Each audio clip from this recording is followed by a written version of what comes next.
Hi, everyone, and welcome to weeks 9 and 10. Um, so, this week we are focusing on treating trauma as we will through to the end of the course. And we're going to come at treating trauma from a number of different ways. One of the ways you're already doing a little bit of practice with the technique demonstrations. I hope you're watching them because they're all really quite good. I'm enjoying them. Um, So this week in week 9, you don't have anything other than another journal. So let's look at the learning resources at what you need to read, okay?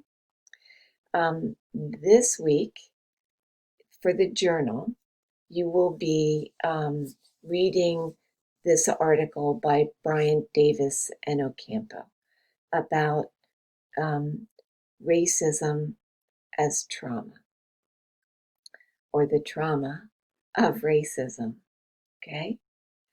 That's what you're going to reflect your journal on. The whole journal will be reflective of this. The Bruce Perry book, chapter 12, A Picture, Not a Label. We really want to look at people and not their diagnoses or whatever evaluative language we might use for somebody, especially children, defiant, manipulative, things like that. We want to really focus on this person and what's happened to this person and how could they handle it. Multiple layers of this person's life.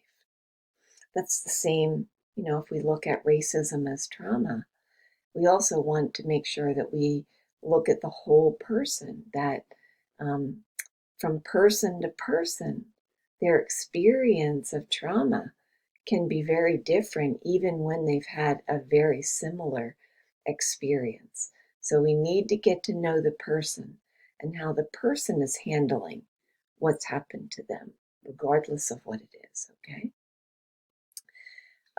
Babette Rothschild, chapter 6, The Body as Resource, and then more for van der Kolk, The Body Keeps Score. Here's a PowerPoint. Uh, Tommy Thoreau was a doctoral student at Widener in psychology, and he worked in the biofeedback clinic. He was really great. I had a chance to work with him for a little while doing biofeedback so I could know what that felt like. I'm certified in using biofeedback too, but I wanted to know how it felt for me.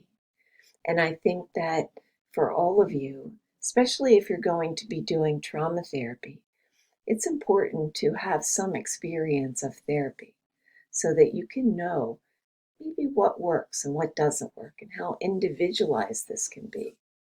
So Tommy walks us through some breathing. We all need to breathe every day, but breathing can really help your parasympathetic nervous system. And then here is a video. This is Peter Levine. Sorry, sometimes things just don't come that easily. This is Peter Levine working with Ray, and he does this as therapy, and he does a brilliant job of working with Ray. It's really quite enlightening. Ray has a pretty significant history of trauma from being in the military. You'll also rent on demand, I don't know, wherever you can find it, Antwon Fisher. Here are some possibilities here because that's what our discussion is going to focus on. So here is technique demonstration. Whoever, we have 3 or 4 students who will be presenting. You will upload your technique demonstration here so everybody can see it. Sorry, this is where you're going to submit it for grading so that I can see it and I will grade it. And then next up, here we go. And then you'll upload your technique demonstration here so everybody else can watch it. All right. Here's the second journal, and you'll see that generally the instructions are the same. The difference is that instead of looking at all of the reading, you're looking at just the one article. And you will be talking about this from a self-view. You know, when you look at it, like, gosh, what's going on? Okay, I don't think that helped. When you read the article, how does it,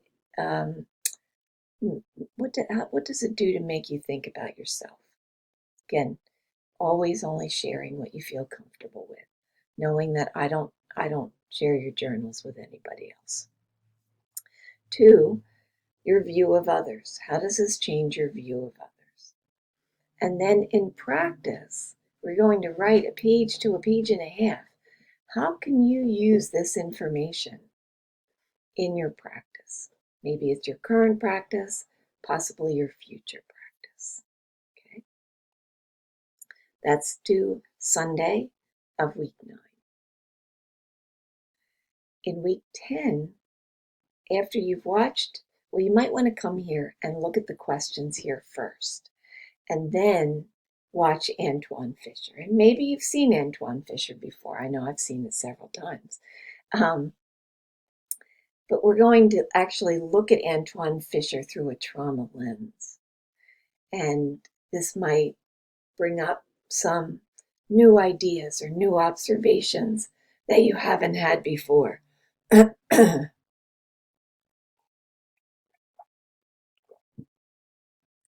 is not COVID related.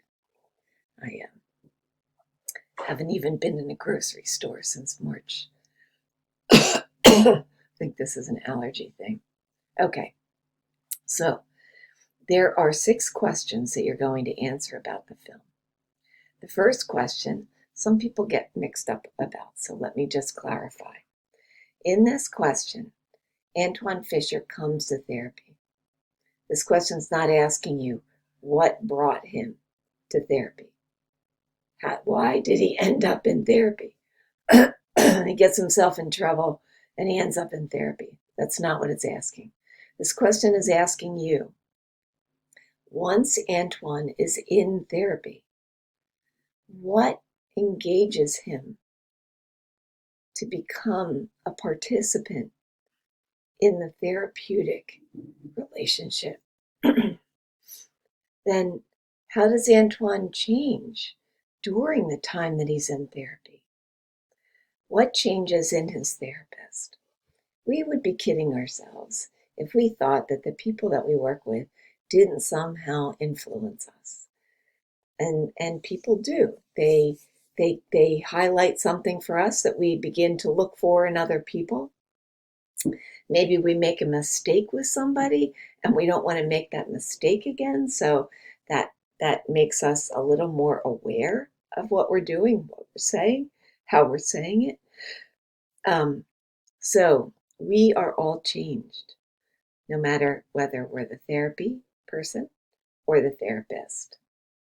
Now, once Antwone is finished with therapy, what do you think that he needs to reintegrate into society after his therapy? So think about this. One of the things we want to make sure we do when we're practicing with people is that we offer them tools that they can use in their everyday life. So somebody comes in and meets with you for 50 minutes or an hour, whatever the practice is, wherever you're working. And then they go home. Well, when they go home, they don't have any strategies to use when the memories come up or their emotions get triggered or they find themselves in social situations and they feel panicked, or anything that involves any of the physical, emotional, psychological, or social impacts of trauma. If that person doesn't know what to do in the moment, then we haven't done our job.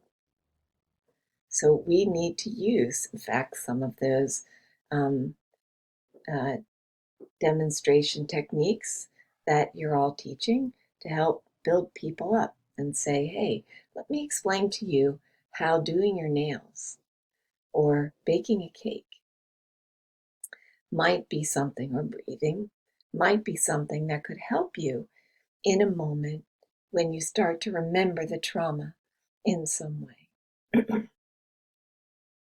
Okay, so what does Antoine need after he leaves the therapy, his therapy experience?